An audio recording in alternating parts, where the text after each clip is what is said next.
ಮತ್ತೊಮ್ಮೆ ಕನಸಿನ ಮನೆ ಪ್ರಾಪರ್ಟಿ ಶೋಗೆ ಸ್ವಾಗತ. ನಮ್ಮ ಜೊತೆ ಟ್ರಾನ್ಸಿಟಿ ಡೆವಲಪರ್ಸ್ನ ಲೀಗಲ್ ಅಡ್ವೈಸರ್ ಆಗಿರುವಂತಹ ಪೃಥ್ವಿ ಕುಮಾರ್ ಅವರು ಕೂಡ ಜಾಯ್ನ್ ಆಗಿದ್ದಾರೆ. ಪೃಥ್ವಿ ಅವರೇ, ನಿಮಗೂ ಕೂಡ ಕಾರ್ಯಕ್ರಮಕ್ಕೆ ಸ್ವಾಗತ. ನಮಸ್ತೆ.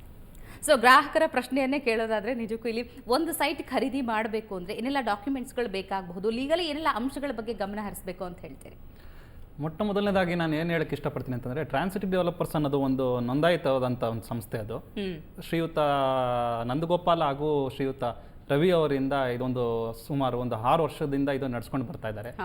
ಇವರು ಈ ಸಂಸ್ಥೆಯಿಂದ ಈ ಸೈಟ್ಗಳು ಒಂದು ವಿಲೇವಾರಿ ಮಾಡೋ ಒಂದು ಕಾರ್ಯಕ್ರಮದಲ್ಲಿ ಸುಮಾರು 6 ವರ್ಷದಿಂದ ನಡ್ಸ್ಕೊಂಡು ಬರ್ತಾರಂಥ ಒಂದು ಸೇವೆಯಲ್ಲಿ ನಾನು ಅದರಲ್ಲಿ ಅವಿಭಾಗವಾಗಿ ಇರೋದಕ್ಕೆ ನನಗೊಂದು ಸಂತೋಷ ನಾನು ವ್ಯಕ್ತಪಡಿಸ್ತೀನಿ. ನಾನು ಸಾರ್ವಜನಿಕರ ದೃಷ್ಟಿಯಿಂದ ಹೇಳ್ಬೇಕಂತಂದರೆ, ಅವ್ರು ಯಾವುದೇ ಥರದ ಒಂದು ಪ್ರಾಪರ್ಟಿನ ಪರ್ಚೇಸ್ ಮಾಡಬೇಕಾಯಿತು ಅಂತಂತಂದರೆ, ಮೊಟ್ಟ ಮೊದಲನೇದಾಗಿ ಅವ್ರಿಗೆ ನೋಡಬೇಕಾದ್ರೆ ಒಂದು ಆ ಸಂಸ್ಥೆ ಬಂದಿನ ಒಂದು ನೋಂದಾಯಿತವಾದಂಥ ಸಂಸ್ಥೆನ ಅಂತ ಅಂದ್ಬಿಟ್ಟು, ಆ ಸಂಸ್ಥೆ ನೋಂದಾಯಿತವಾಗಿದ್ದೆ ತದನಂತರ ಅವ್ರು ನೋಡ್ಬೇಕಾದ್ರೆ ಏನಪ್ಪ ಅಂತಂದರೆ, ಅವ್ರು ಯಾವುದೊಂದು ಸೈಟು ಅಥವಾ ಯಾವುದೋ ಒಂದು ಪ್ರಾಪರ್ಟಿ ಮಾರಬೇಕಂತ ಇರ್ತಾರೆ, ಆ ಪ್ರಾಪರ್ಟಿ ಬಂದೇನೆ ಆ ಸಂಸ್ಥೆ ಹೆಸರಿಗೆ ಅದೊಂದು ನೋಂದಾಯಿತವಾಗಿದೆಯಾ ಇಲ್ವಾ ಅಂತ ಅಂದ್ಬಿಟ್ಟು ನೋಡಬೇಕಾಗತ್ತೆ.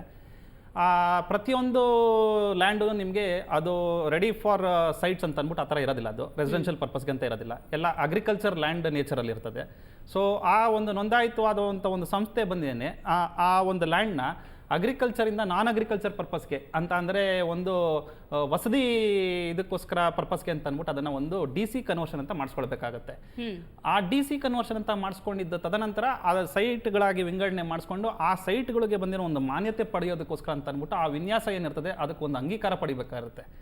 ಈಗ ಉದಾಹರಣೆಗೆ ಬಂದೇನೆ, ಬೆಂಗಳೂರದು ಒಂದು ಮಧ್ಯ ಒಂದು ಚಿಕ್ಕಿಯಾಗಿ ತೊಗೊಂಡ್ರೆ ನಾವು ಅದನ್ನು ಸಿಟಿ ಅಂತ ನಾವು ತೊಗೊಂಡ್ರೆ, ಸಿಟಿ ಬಂದೇನೆ ಬ್ಯಾಂಗ್ಳೂರ್ ಸಿಟಿ ಬಂದೇನೆ ಇವ್ರಿಗೆ ಸಿಟಿ ಮುನ್ಸಿಪಲ್ ಇವ್ರು ಕಾರ್ಪೊರೇಷನ್ ಅವ್ರಿಗೆ ಬರ್ತದೆ, ಸಿಟಿ ಕಾರ್ಪೊರೇಷನ್ ಬರ್ತದೆ. ತಿರ್ಗಾ ಅದರದ ನೆಕ್ಸ್ಟ್ ರಿಂಗ್ ಅಂತ ನಾವು ತೊಗೊಂಡ್ರೆ ಅದನ್ನ ಝೋನಲ್ಸ್ ಅಂತ ಅಂದ್ಬಿಟ್ಟು ಮಾಡ್ಕೊಂಡು ಅದನ್ನ ಬಂದೇನೆ ಒಂದೊಂದು ಝೋನ್ಸ್ಗಳನ್ನ ಬಂದೇನೆ ಒಂದೊಂದು ಇವ್ರಿಗೆ ವ್ಯಾಪ್ತಿಗೆ ಅದನ್ನ ಒಳಗೊಂಡ ಇರೋರಿಗೆ ಆ ವಿನ್ಯಾಸನ ಅಂಗೀಕರಿಸುವಂತ ಒಂದು ಪವರ್ಸ್ ಅಂತ ಕೊಟ್ಟಿರ್ತಾರೆ. ಉದಾಹರಣೆಗೆ ಇವಾಗ ನಾವು ಬಂದೇನೆ ಝೋನಲ್ಸ್ ಲೆವೆಲ್ಸ್ ಅಲ್ಲಿ ತೊಗೊಂಡಾಗ ಈಗ BBMP ಅವ್ರಿಗೆ ಕೊಟ್ಟಿರ್ತಾರೆ. ಈಗ ಈ ATC ಅಂತ ಹೇಳ್ತಾರೆ, ಏರ್ ಟ್ರಾಫಿಕ್ ಕಂಟ್ರೋಲ್ ಅಂತ ಅಂದ್ಬಿಟ್ಟು, ಅವ್ರಗಳಿಗೆ ಬಂದೇನೆ ಯಾವುದೇ ತರ ತೊಂದರೆಗಳು ಆಗದಾರ್ಲಿ ಅಂತ ಅಂದ್ಬಿಟ್ಟು ಏರ್ ಟ್ರಾಫಿಕ್ ಎಲ್ಲೆಲ್ಲಿ ಹರಿದಾಡಂತ ಒಂದು ಇದ್ರದ್ದು ಪ್ರದೇಶಗಳು ಇರ್ತವೆ, ಅದಕ್ಕೆ ಭಯಪ್ಪ ಅಂತ ಅನ್ನೋರಿಗೆ ಬಂದೇನೆ ಅವ್ರಿಗೊಂದು ಪವರ್ಸ್ನ ಕೊಟ್ಟಿರ್ತಾರೆ ಅಂಗೀಕಾರ ಮಾಡೋದಕ್ಕೆ ಆ ಒಂದು ವಿನ್ಯಾಸನ. ತಿರ್ಗಾ ಅದರಿಂದ ನಿಮಗೆ BDA ಲಿಮಿಟ್ಸ್ಗಳು ಬೀಳಂತ ವ್ಯಾಪ್ತಿಗಳು ಬೀಳಂತ ಸೈಟ್ಗಳಿಗೆಲ್ಲ ಬಂದೇನೆ BDA ಅವ್ರಿಗೆ ಪವರ್ಸ್ ಕೊಟ್ಟಿರ್ತಾರೆ ಆ ವಿನ್ಯಾಸನ ಅಂಗೀಕರಿಸೋದಕ್ಕೆ. ಇನ್ನು ಕೆಲವುಗಳಿಗೆ ಬಂದೇನೆ DTCP ಅಂತ ಹೇಳ್ತಾರೆ, director of town and country planning ಅವ್ರಿಗೆ ಬಂದೇನೆ ಈ ಒಂದು ಅಂಗೀಕಾರ ಮಾಡೋದಕ್ಕೆ ಒಂದು ಪವರ್ಸ್ನ ಕೊಟ್ಟಿರ್ತಾರೆ. ಸೊ ಯಾವಾಗ ಈ ಮಾನ್ಯತೆ ಪಡೆದಿರೋಂಥ ಒಂದು ಲೇಔಟ್ ಅಂತ ಇರ್ತದೆ, ಅವಾಗ ಅಲ್ಲಿ ಒಬ್ಬ ಗ್ರಾಹಕ ಬಂದೇನೆ ಅಲ್ಲಿ ಅವನು ಒಂದು ಸೈಟ್ಸ್ ಅನ್ನೋದನ್ನು ಪರ್ಚೇಸ್ ಮಾಡಿದಾಗ ಅವನು ನಿಶ್ಚಿಂತೆ ಆಗಿರ್ಬೋದು. ಮಾನ್ಯ ಸರ್ವೋಚ್ಚ ನ್ಯಾಯಾಲಯ ಕೂಡ ಏನಂತ ಹೇಳುತ್ತೆ ಅಂತಂದರೆ, ಒಬ್ಬ ವ್ಯಕ್ತಿ ಯಾವಾಗ ಅವನ ಸೈಟ್ ಅವನ ಹೆಸರಿಗೆ ರಿಜಿಸ್ಟರ್ ಆಗಿಬಿಡುತ್ತೆ, ತದನಂತರ ಅವನು ಹೋಗಿ ನನ್ನ ಹೆಸರಿಗೆ ರಿಜಿಸ್ಟರ್ ಆಗಿದೆ, ಹಾಗಾಗಿ ನಾನು ಇನ್ನೇನು ತಲೆ ಕೆಡಿಸ್ಕೊಳ್ಳುವಂತಿಲ್ಲ ಅಂತ ಅಂದ್ಬಿಟ್ಟು ಅವನು ನೆಮ್ಮದಿಯಾಗಿರೋಂಥ ಪರಿಸ್ಥಿತಿ ಇವಾಗಿನ ಕಾಲದಲ್ಲಿ ಇಲ್ಲ. ಹಾಗಾಗಿ ಏನು ಹೇಳ್ತದೆ ಸರ್ವೋಚ್ಚ ನ್ಯಾಯಾಲಯ ಅಂತಂದ್ರೆ, ಯಾವಾಗಾರು ಒಂದ್ಸರಿ ಅಲ್ಲಿ ಹೋಗಿ ಸೈಟಲ್ಲಿ ನಿಮಗೆ ಎಲ್ಲ ಕರೆಕ್ಟ್ ಆಗಿದೆ ಅಂತ ಚೆಕ್ ಮಾಡು, ಅಲ್ಲಿ ನೋಡು, ವಿಸಿಟ್ ಮಾಡು ಅಂತ ಅಂದ್ಬಿಟ್ಟು ಎಲ್ಲ ಹೇಳ್ತಾರೆ. ಸಾಧ್ಯವಾದ್ರೆ ಅಲ್ಲಿ ಇರೋರ್ಗೆ ಯಾರಿಗಾರು ನೀವು ನಂಬರ್ ಕೊಟ್ಟಿರೋ ಅಂತ ಅಂದ್ಬಿಟ್ಟು ಹೇಳುತ್ತೆ. ಆದರೆ ಈ ಸಂಸ್ಥೆಯಲ್ಲಿ ಟ್ರಾನ್ಸಿಟಿ ಡೆವಲಪರ್ಸ್ ನಲ್ಲಿ ನಾನು ಏನು ಇದು ಒಂದು ಹೂಡಿಕೆ ಮಾಡುವಂತ ಗ್ರಾಹಕರಿಗೆ ಏನು ಇಷ್ಟ ಪಡ್ತೀನಿ ಹೇಳೋದಕ್ಕೆ ಅಂತಂದ್ರೆ, ಇದೊಂದು ಗೇಟೆಡ್ ಕಮ್ಯುನಿಟಿ. ಈ ಗೇಟೆಡ್ ಕಮ್ಯುನಿಟಿಯಲ್ಲಿ ಬಂದೇನೆ ಫುಲ್ ಸುತ್ತಲೂ ಕಾಂಪೌಂಡ್ ಹಾಕಿ ಅವರೇ ಇದನ್ನ ಕಾಯ್ದಿರಿಸ್ಕೊಂಡು ಅವರೇ ಇದನ್ನ ನೋಡ್ಕೊಂಡು ಅವ್ರು ಕಾವಲು ಕಾಯ್ತಾರೋಗ ಒಬ್ಬ ಗ್ರಾಹಕ ಅವನು ₹1 ಅವನು ಅದರ ಹಾಕಿರೋದ್ರಲ್ಲಿ ಅವ್ನು ನಿಶ್ಚಿಂತೆ ಆಗಿರ್ಬೋದು ಅಂತ ಹೇಳಕ್ಕೆ ಇಷ್ಟಪಡ್ತೀನಿ. ಡೆಫಿನೆಟ್ಲಿ. ಈಗ ವೀಕ್ಷಕರು ಕರೆ ಮಾಡ್ತಾ ಇದ್ದಾರೆ. ಬೆಂಗಳೂರಿನ ಎಲೆಕ್ಟ್ರಾನಿಕ್ ಸಿಟಿಯಿಂದ ಹನುಮೇಗೌಡ ಕರೆ ಮಾಡಿದ್ದಾರೆ. ಹನುಮೇಗೌಡ, ನಿಮ್ಮ ಪ್ರಶ್ನೆ ಏನಿದೆ ಕೇಳಿ. ಹಲೋ ಸರ್, ನಮಸ್ಕಾರ. ನಮಸ್ಕಾರ, ಹೇಳಿ. ಇದು ಎಲ್ಲಿ ಬರುತ್ತೆ ಮೇಡಮ್? ಇದು ಸೈಟ್ ಜಾಗ ಇದೆ ಯಾವ್ಯಾವ ಕಡೆ ಬರುತ್ತೆ ಅಂತ ಕೇಳ್ತಾ ಇದ್ದಾರೆ. ಹೌದು.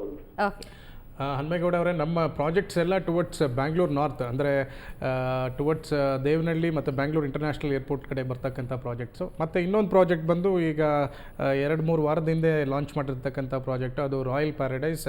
ಅದು ಬಂದು ಫುಟ್ ಆಫ್ ನಂದಿ ಹಿಲ್ಸ್ ಹತ್ರ ಬರ್ತಕ್ಕಂಥ ಪ್ರಾಜೆಕ್ಟು. ಸೊ ಬೇಸಿಕ್ಲಿ ನಮ್ಮ ಹತ್ರ 399 per square feet ಇಂದ ಹಿಡಿದು 849 per square feet ವರೆಗೂ ಅವೈಲಬಿಲಿಟೀಸ್ ಇದೆ. ಬ್ಯಾಂಕ್ ಲೋನ್ಸ್ ಇದೆ, ಇಂಟ್ರೆಸ್ಟ್ ಫ್ರೀ EMIs ಇದೆ. ಖಂಡಿತ ನಿಮಗೆ ಫರ್ದರ್ ಮಾಹಿತಿ ಬೇಕು ಅಂದರೆ ನಿಮ್ಮ TV ಸ್ಕ್ರೀನ್ ಮೇಲೆ ನಮ್ಮ ಮಾರ್ಕೆಟಿಂಗ್ ಅವ್ರದ್ದು ನಂಬರ್ ಡಿಸ್ಪ್ಲೇ ಆಗ್ತಾ ಇದೆ, ನೀವು ಕರೆ ಮಾಡಿದ್ರೆ ಎಲ್ಲ ಮಾಹಿತಿ ನಿಮಗೆ ಸಿಗುತ್ತೆ. ಓಕೆ, ಈಗ ವಿಜಯನಗರದಿಂದ ಶ್ರೀನಿವಾಸ್ ಕರೆ ಮಾಡಿದ್ದಾರೆ. ಶ್ರೀನಿವಾಸ್, ನಿಮ್ಮ ಪ್ರಶ್ನೆ ಏನಿದೆ ಕೇಳಿ. ನಮಸ್ಕಾರ ಮೇಡಮ್. ನಮಸ್ಕಾರ, ಹೇಳಿ ಶ್ರೀನಿವಾಸ್. ಈಗ 30-40 ಸೈಟು. ಹೇಳಿ. ಹಲೋ, ಹೇಳಿ.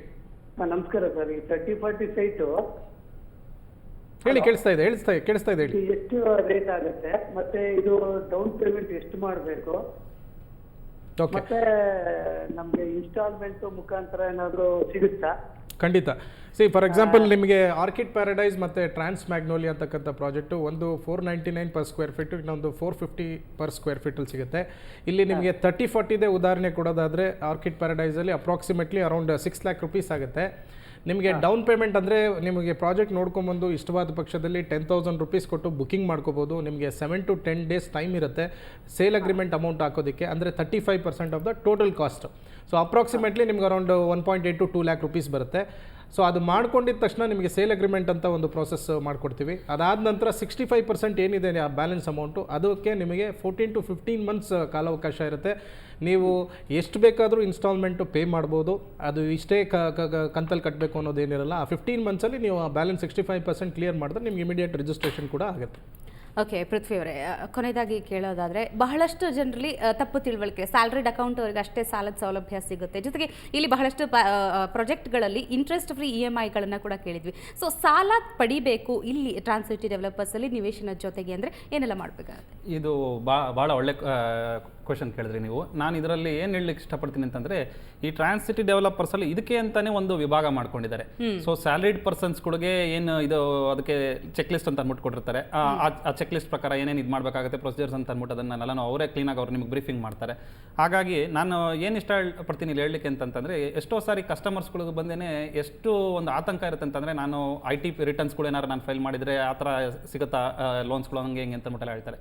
ಇಲ್ಲಿ ಇಂಟ್ರೆಸ್ಟ್ ಫ್ರೀ EMI ಫೆಸಿಲಿಟೀಸ್ಗಳು ಆ ಥರ ಇರೋದನ್ನ ಅವಲ್ ಮಾಡ್ಕೊಳ್ಳೋದಕ್ಕೆ ಅಂತ ಅಂದ್ಬಿಟ್ಟು ಇವರೇ ಒಂದು ಇದು ಮಾಡ್ಕೊಡ್ತಾರೆ, ಒಂದು ಆಪರ್ಚುನಿಟಿ ಕ್ರಿಯೇಟ್ ಮಾಡ್ಕೊಡ್ತಾರೆ. ಅದಲ್ದಿರ ಈ ಒಂದು ವಿಭಾಗದಲ್ಲಿ ಅವರೇ ಒಂದು ಅದನ್ನು ಟೇಕ್ ಓವರ್ ತೊಗೊಂಡು ಅವ್ರು ಕ್ಲೀನಾಗಿ ಅವ್ರಿಗೆ ಯಾವುದೇ ಥರದ ಒಂದು ಖರ್ಚುಗಳು, ಯಾವುದೇ ಇನ್ಸಿಡೆಂಟಲ್ ಎಕ್ಸ್ಪೆನ್ಸಸ್ ಆ ಥರ ಇದ್ದಿರ ನೋಡ್ಕೊಂಡು ಒಂದು ಕ್ಲಿಯರ್ ಆಗಿ ಅವ್ರಿಗೆ ಲೋನ್ ಸ್ಯಾಂಕ್ಷನ್ಸ್ ಮಾಡ್ಕೊಳ್ಳೋದಕ್ಕೆ. ಸೊ ಆ ಜವಾಬ್ದಾರಿ ಎಲ್ಲ ಕಂಪ್ಲೀಟ್ ಟ್ರಾನ್ಸ್ ಸಿಟಿ ಡೆವಲಪರ್ಸ್ ತಗೋತಾರೆ ಅಂತ ಹೇಳಿ. ಖಂಡಿತ. ಸೊ ಒಂದು ಬಾರಿ ನಿಮ್ಮ ಹತ್ರ ಬಂದರು, ಈಗ ಸೈಟು ಪ್ರಾಪರ್ಟಿ ಫೈನಲೈಸ್ ಮಾಡಬೇಕಂದ್ರೆ ಯಾವೆಲ್ಲ ಅಂಶಗಳ ಬಗ್ಗೆ ಗಮನ ಹರಿಸಬೇಕು ಅಂತ ಹೇಳಿ? ಅದೇ ನಾನು ಆಗಲೇ ಹೇಳಿದಾಗೆ ತಮಗೆ ನಾನು ಅವರು ಮುಖ್ಯವಾಗಿ ನೋಡ್ಬೇಕಾದ್ರೆ ಬಂದೇನೆ ಒಂದು ಸಂಸ್ಥೆ ಬಂದಿನ ನೋಂದಾಯಿತವಾದಂಥ ಸಂಸ್ಥೆ ಇರೇನಾ ಅಂತ ಅಂದ್ಬಿಟ್ಟು ನೋಡ್ಕೊಳ್ಬೇಕಾಗುತ್ತೆ. ಆಮೇಲೆ ಇದು ಬಂದಿನ DC ಕನ್ವರ್ಷನ್ ಆಗಿದೆಯಾ ಅಂತ ಅಂದ್ಬಿಟ್ಟು ಚೆಕ್ ಮಾಡ್ಕೊಳ್ಬೇಕಾಗುತ್ತೆ. DC ಕನ್ವರ್ಷನ್ ಅಂತಂದರೆ ಅದರಲ್ಲಿ ಏನು ಅಂತ ಇದಿಲ್ಲ, ಅದು ಅಗ್ರಿಕಲ್ಚರ್ ಲ್ಯಾಂಡ್ನಿಂದ ಬಂದಿದೆ, ಅಂದರೆ ವ್ಯವಸಾಯಕ್ಕೇತರ ಉದ್ದೇಶನೇ ಇರುತ್ತೆ. ಅದನ್ನು ವಸತಿ ಇದಕ್ಕೆ ಅಂತ ಅಂದ್ಬಿಟ್ಟು ಮಾರ್ಪಾಡು ಮಾಡಿರೋಂಥ ಒಂದು ಜಿಲ್ಲಾಧಿಕಾರಿಗಳ ಒಂದು ಆದೇಶ ಇರುತ್ತೆ ಅದರಲ್ಲಿ.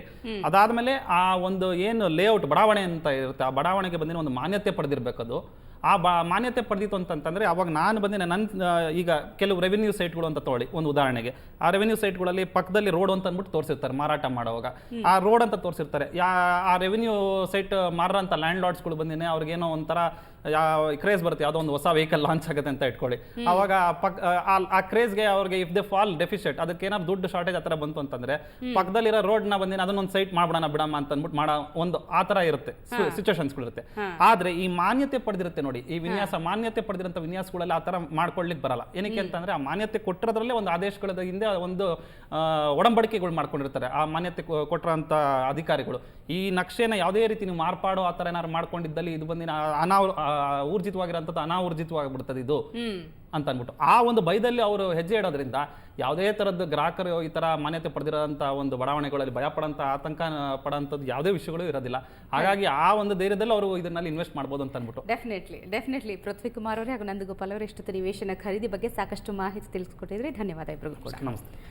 ನೋಡಿದ್ರಲ್ಲ ವೀಕ್ಷಕರೇ, ಹೂಡಿಕೆಗೋ ಅಥವಾ ಆಸರೆಗೋ ತಲೆ ಮೇಲೊಂದು ಸೂರಿದ್ರೆ ನೆಮ್ಮದಿಯಿಂದ ಜೀವನ ನಡೆಸಬಹುದು. ಹೀಗಾಗಿ ನಿಮ್ಮ ಕನಸಿನ ಮನೆ ಹಾದಿ ಸುಲಭಗೊಳಿಸೋದಕ್ಕೆ ಪ್ರಾಪರ್ಟಿ ಶೋ ಸಹಕಾರಿಯಾಗುತ್ತೆ ಅಂತ ಹಾರೈಸ್ತಾ ಇವತ್ತಿನ ವಿಶೇಷ ಕಾರ್ಯಕ್ರಮ ಮುಗಿಸ್ತಾ ಇದ್ವಿ. ನಮಸ್ಕಾರ.